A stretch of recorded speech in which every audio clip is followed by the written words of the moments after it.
Edi Darmawan Salihin, ayah Mirna Salihin, justru balik dicurigai setelah film dokumenter Ice Cold yang mengangkat kasus kopi sianida tayang di Netflix. Pasalnya, ada beberapa sikap Edi Darmawan yang dinilai janggal dalam menghadapi kasus kematian anaknya Mirna Salihin. Menurut akun TikTok @sirloin, ada 3 kejanggalan pada ayah Mirna Salihin yang selalu menekankan ingin mencari penyebab kematian anaknya dan pelaku pembunuhan anaknya sejak awal. Alih-alih melakukan autopsi secara menyeluruh, Edi Darmawan justru merasa cukup ahli hanya mengambil sampel bagian lambung anaknya saja. Tapi, beliau tidak ada inisiatif untuk mengautopsi anaknya begitu meninggal dunia sampai akhirnya mendapat rayuan dari polisi untuk diautopsi. Tapi sampai detik ini, anaknya tidak pernah benar-benar diautopsi, ujar akun TikTok tersebut pada Oktober 2023. Hasil sampel lambung itu pula yang akhirnya menunjukkan bahwa hanya 0,2 mg racun sianida di tubuh Mirna Salihin. Sedangkan sianida diketahui bisa menyebabkan kematian dengan dosis setidaknya 50 mg.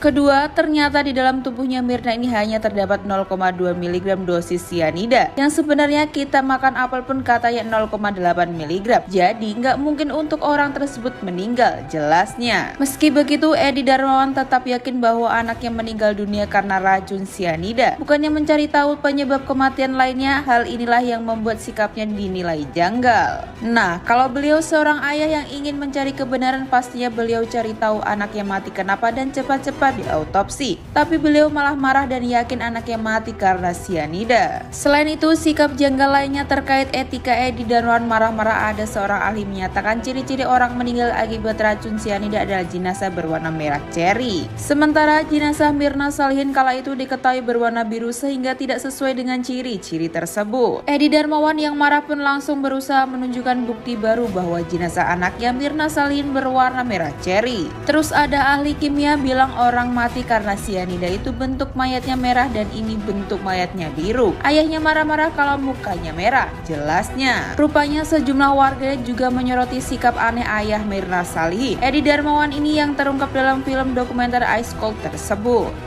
Saya yakin dia tidak bersalah gitu. Harus saya buktikan kebenarannya gitu. Kalau dia tidak bersalah, silahkan bebaskan dia. Saya juga tidak mau menjadi dosa kalau saya membebaskan orang yang bersalah. Sebuah ajakan pertemuan ditemani dengan secangkir kopi tidak pernah disangka bisa begitu berbahaya. Pada tahun 2016, Mirna Salihin meninggal setelah meminum kopi yang di dalamnya mengandung bahan yang mematikan.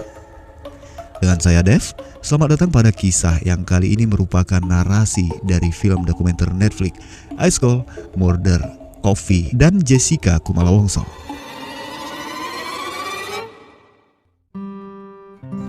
Cerita ini diawali dengan sebuah pertanyaan, bagaimana Mirna meninggal dan apakah itu adalah sebuah pembunuhan. Jessica, dia diduga telah meracuni temannya dengan memberikan sianida ke dalam kopinya.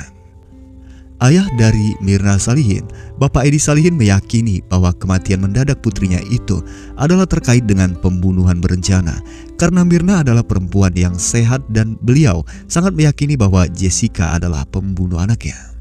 Sementara pengacara Jessica meyakini bahwa Jessica tidaklah bersalah dan dia harus membantu untuk membuktikan kebenarannya karena beliau juga tidak ingin menjadi dosa jika dia membebaskan orang yang bersalah. Sadi Salihin adalah saudara kembar Mirna. Dia mengakui bahwa selama kebersamaan mereka, keduanya sangatlah menyukai kopi. Namun ironisnya, kopi adalah sesuatu yang menjadi penyebab kematian Mirna di Cafe Olivier, sebuah kafe premium yang biasanya didatangi oleh orang-orang kaya. Kejadian ini berawal pada 6 Januari di tahun 2016. Hari itu, sama seperti hari-hari biasanya, pegawai Olivier disibukkan melayani pelanggan-pelanggan mereka. Sementara itu Jessica, seorang teman lama yang baru tiba di Indonesia, membuat janji dengan Mirna dan teman lainnya untuk bertemu di kafe tersebut. Pada jam 3:30 sore Jessica tiba di Olivier dan dia segera mengabarkan teman-temannya bahwa dia sudah sampai di kafe tersebut. Namun hanya 2 menit berada di sana kemudian Jessica pun keluar. Pada jam 4:14 sore Jessica kembali masuk ke Olivier dengan sebuah tas belanjaan dan 4 menit kemudian Jessica memesan minuman. Kemudian kopi pun dibuat oleh seorang pegawai bernama Rangga yang baru masuk pada jam 4 sore ini. Setelah kopi disiapkan, kopi itu diangkat oleh pelayan dan pada pukul 4:24 sore, kopi itu disajikan ke meja nomor 54 tempat yang dipilih oleh Jessica. Saat itu Jessica kembali mengabarkan teman-temannya bahwa dia sudah membuat pesanan. 52 menit kemudian atau tepatnya pada pukul 5:16 sore, Myrna tiba bersama teman lainnya yang bernama Hani.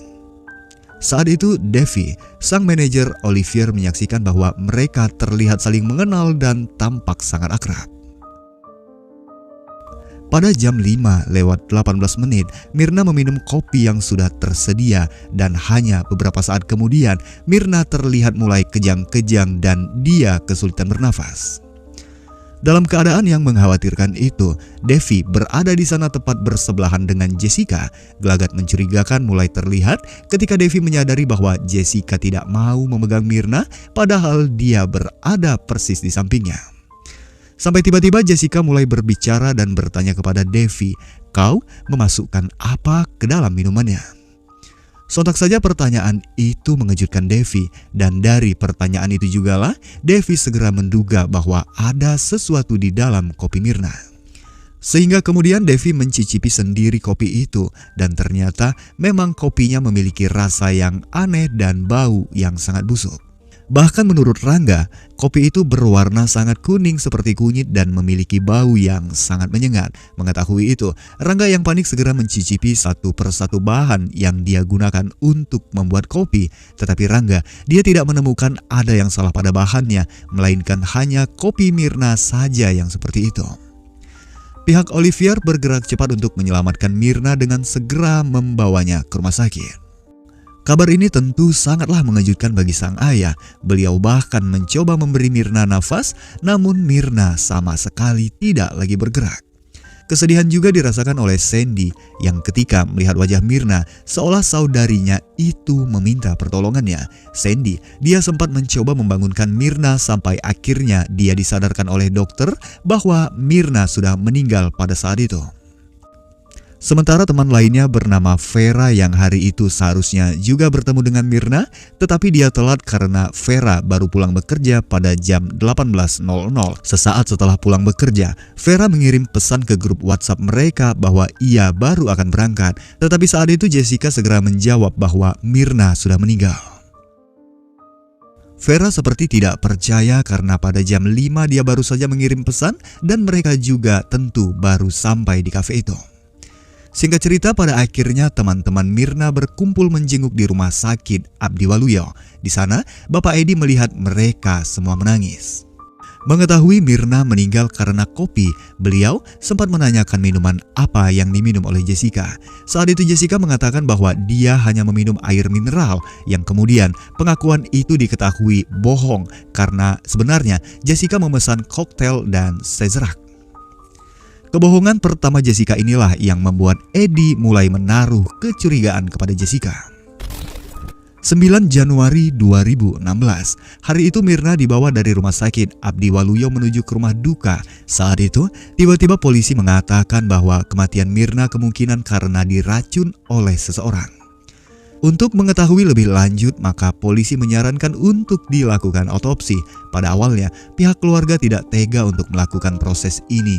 Namun, Kombes Pol Krisnamurti meyakinkan bahwa jika tidak ada otopsi, maka polisi tidak akan bisa melakukan penyelidikan maupun penyidikan, dan pelaku tentu tidak akan pernah bisa ditemukan. 10 Januari 2016. Hari ini Myrna dimakamkan di TPU Gunung Gadung. Pagi itu, polisi kembali menegaskan kepada Bapak Edi bahwa Myrna meninggal karena diracun. Sehingga pada akhirnya Bapak Edi dan keluarga setuju untuk dilakukan otopsi terhadap tubuh Myrna. Berselang beberapa saat setelah otopsi, tersiar bahwa dari isi lambung Myrna positif mengandung sianida. Mengingat sianida bukanlah barang yang diperjualbelikan secara bebas, juga merupakan salah satu dari 10 zat yang paling mematikan, maka jelas bahwa pelaku sudah merencanakan untuk melakukan pembunuhan ini. Untuk diketahui bahwa zat ini menghentikan sel-sel tubuh yang mendapatkan oksigen yang mereka butuhkan. Oksigen yang tidak terpakai itu akan membanjiri aliran darah, membuat warna kulit berubah menjadi merah seri. 29 Januari 2016. Sampai saat ini polisi masih bekerja keras untuk mengungkap pelaku yang meracuni Mirna dengan olah TKP, prarekonstruksi, dan memeriksa sejumlah saksi sudah dilakukan termasuk Jessica.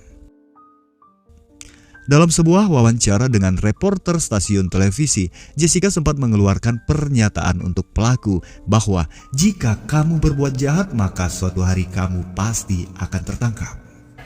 Jadi jangan berbuat jahat kayak gitu. Pasti tertangkap, pasti terungkap suatu hari. Pada masa itu semua mata tertuju pada Jessica, mengingat dia datang terlebih dahulu ke kafe, kemudian pergi sebentar, dan Jessica kembali dengan paper bag yang dia susun rapi di depan mejanya untuk menutupi minuman dari kamera pengawas. 30 Januari 2016 atau tepatnya 24 hari setelah kematian Mirna, penyidik Subdik Jatanras Ditreskrimum Polda Metro Jaya menangkap Jessica Kumala Wongso di hotel kawasan Mangga 2 Jakarta Utara, di mana saat itu semua koper terlihat sudah siap seperti Jessica akan segera pergi. Saat itu Jessica dihadapkan pada tuduhan dan hukuman berat minimal 20 tahun penjara dan maksimal penjara seumur hidup atau hukuman mati. Namun meski begitu, Jessica terlihat masih bisa tersenyum. 15 Juni 2016. Hari ini adalah sidang pertama bagi Jessica Kumala Wongso, di mana hari itu persidangan dipenuhi oleh orang-orang yang berantusias untuk mengikuti kasus ini. Ruangan sidang dipenuhi oleh kamera dari reporter televisi yang menyala selama 24 jam, di mana semua stasiun televisi di Indonesia menyoroti kasus ini. Para jaksa mencari jawaban atas setiap pertanyaan seperti pelaku sebenarnya sedang apa dan korban sedang melakukan apa. Mereka menelusuri rangkaian peristiwa dari mulai kopi itu dibuat sampai kopi itu terakhir dijadikan sebagai barang bukti. Siapakah yang menyentuh kopi itu atau bahkan siapa yang berdekatan dengan kopi itu? Dari rekaman kamera CCTV, ada dua keanehan terlihat ketika Jessica menggeser kursi sehingga tidak tampak dari kamera CCTV di belakang, dan dia menaruh paper bag di depan gelas sehingga menghalangi pandangan CCTV yang berada di bagian depan. Pada awalnya tidak diketahui kapan tepatnya racun itu masuk ke dalam minuman, jadi para jaksa akhirnya memberikan petunjuk kepada penyidik untuk melakukan pemeriksaan toksikologi. Sampai sebuah eksperimen dari ahli toksikologi menemukan rentang menit racun itu masuk ke dalam kopi. Ahli menyebutkan bahwa pada pukul 16:29, beberapa kejadian berlangsung selama beberapa detik hingga kopi itu diletakkan di ujung pada pukul 16:33 menit. Dalam rentang waktu 16:29 menit sampai 16:33 menit, tidak ada orang lain yang berada di sekitar situ, dan dalam rentang waktu inilah Jessica diduga memasukkan racun itu. Para jaksa penuntut umum berjuang dengan dakwaan tunggal pasal 340 tentang pembunuhan berencana. Sementara Jessica, selama persidangan dia terlihat sangat tenang dengan seorang pengacara top berada di sisi membelanya, Bapak Otto Hasibuan, seorang pria yang terlahir pada tahun 1955. Dalam ceritanya, pada masa itu beliau sudah bersiap untuk berangkat liburan ke Alaska bersama keluarganya sebelum akhirnya seorang pengacara datang ke kantor beliau bersama ibu Jessica yang memohon keadilan untuk putrinya. Sampai akhirnya, sebelum menyatakan kesediaannya kepada Jessica, Bapak Otto Hasibuan mengatakan bahwa jika di tengah jalannya kasus ini dia menemukan bahwa Jessica bersalah, maka beliau akan mengundurkan diri dari kasus ini karena beliau sendiri tidak ingin membela sesuatu yang dianggapnya salah. Selama dalam perjalanan pembelaannya, Otto Hasibuan sangat meyakini bahwa Jessica tidak bersalah. Dia percaya bahwa tidak ada bukti langsung dan tidak ada alasan sekecil apapun yang bisa menyatakan Jessica bersalah. Namun para jaksa, mereka memandang bahwa tidak harus ada bukti langsung. Mereka berpedoman pada rangkaian alat bukti yang ada itu bisa menunjukkan hanya Jessica yang bisa melakukan pembunuhan ini. Di hadapan 3 hakim, jaksa dan pengacara Jessica memperjuangkan keyakinan mereka masing-masing. Di satu sisi, jaksa harus membuktikan kepada majelis bahwa yang mereka hadirkan di kursi terdakwa ini adalah memang pembunuhnya. Sementara di sisi lain, pengacara akan sekuat tenaga membuktikan bahwa yang didudukkan di kursi terdakwa ini bukanlah pelakunya. Kasus ini berjalan begitu rumit, banyak ahli yang ditampilkan oleh jaksa, yang mana para ahli tersebut juga bisa dilawan oleh pihak pengacara Jessica. Salah satunya adalah Jaya Suryaatmaja yang merupakan ahli patologi forensik RSCM sekaligus dokter DNA pertama di Indonesia. Sebelumnya, diketahui bahwa otopsi yang dilakukan pada Mirna tidaklah secara menyeluruh melainkan hanya pengambilan sampel dari lambungnya. Dalam kesaksiannya, Jaya Suryaatmaja menyatakan bahwa jika tidak diperiksa seluruh organ maka penyebab kematiannya tidak akan diketahui. Dan jika tidak diperiksa secara keseluruhan, maka tidak akan diketahui semua yang memiliki potensi untuk bisa menyebabkan kematian Mirna. Kejanggalan mulai terlihat ketika sebuah fakta terungkap bahwa Mirna diperiksa pada 70 menit setelah meninggal, ternyata di dalam lambungnya itu negatif sianida. Sianida baru muncul di lambung Mirna setelah 3 hari kematiannya, itu pun hanya dalam dosis kecil yakni 0,2 mg. Untuk diketahui bahwa dalam sebuah biji apel bahkan terdapat 0,6 mg sianida, sehingga dosis 0,2 mg ini diyakini pasti bukan penyebab kematian Mirna, karena lethal dosis yang bisa menyebabkan kematian adalah berkisar di antara 50 sampai 176 mg, sangat jauh dari 0,2 mg. Dr. Budi Budiawan, seorang chemical toksikologi, menemukan fakta yang meragukan data tersebut, di mana pada perhitungan di gelas barang bukti ditemukan bahwa terdapat 7.400 mg sianida. Menurutnya, sianida bisa berubah dari bentuk cairan menjadi gas, dan jika itu terjadi, maka seharusnya gas ini akan menyebar dan membuat pingsan semua orang yang berada di ruangan kafe pada saat itu. Di ruang persidangan, barang bukti cairan sianida di gelas itu ternyata sudah dipindahkan ke dalam sebuah botol yang tertutup, di mana saat itu sang pengacara membuka tutup botol yang jelas membuat hakim kaget. Bahkan di sana, sang pengacara mencium botol tersebut dan nyatanya tidak ada apapun yang terjadi, yang berarti tidak ada sianida di dalamnya. Dan Bapak Jaya Suryaatmaja dengan tegas menyatakan bahwa kematian Mirna bukanlah dikarenakan oleh sianida. Dengan hasil pemeriksaan ini, apa kesimpulan saudara? Matinya bukan karena sianida, Pak.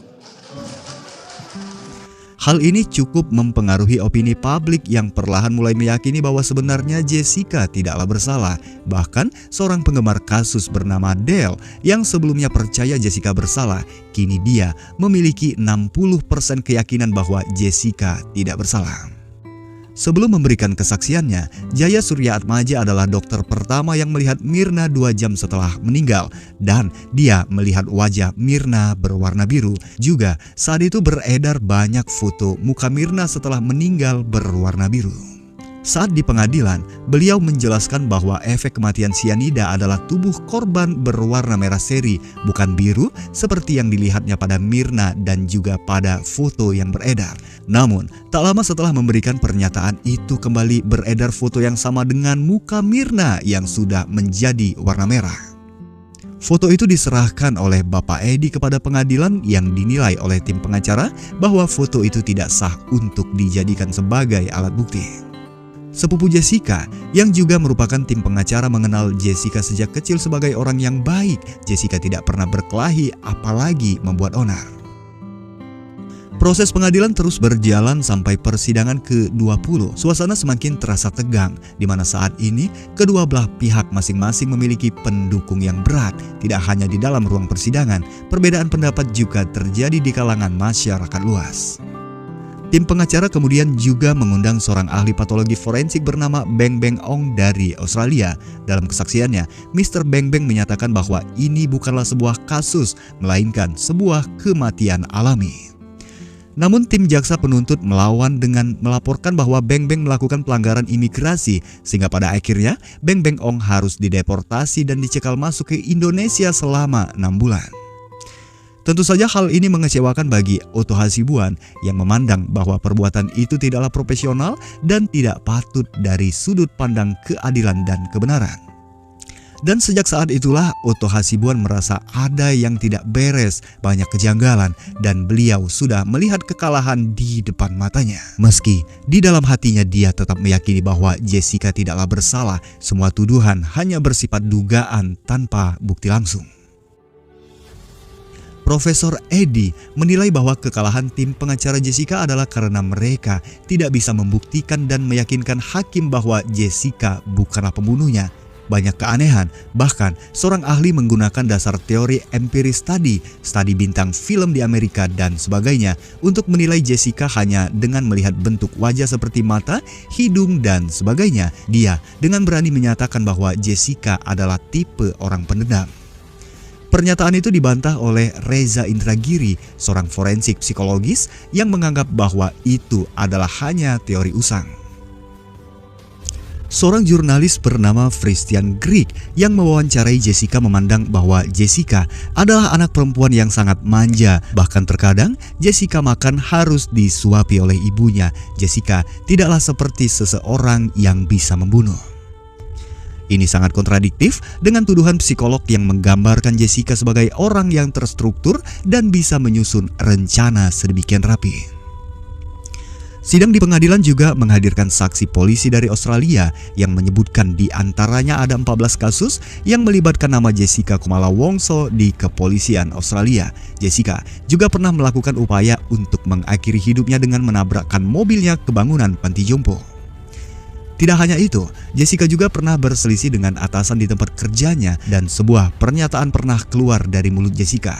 Seandainya saya ingin membunuh seseorang, maka saya tahu pasti caranya. Saya bisa mendapatkan pistol dan saya tahu dosis yang tepat.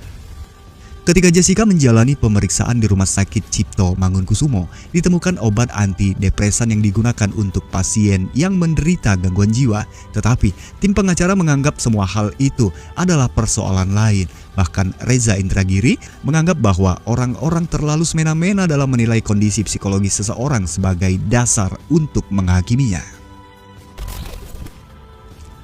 27 Oktober tahun 2016. Setelah 4 bulan, sidang kasus pembunuhan Wayan Mirna Salihin akan memasuki babak akhir. Hari ini, majelis hakim akan menjatuhkan vonis terhadap terdakwa Jessica Kumala Wongso.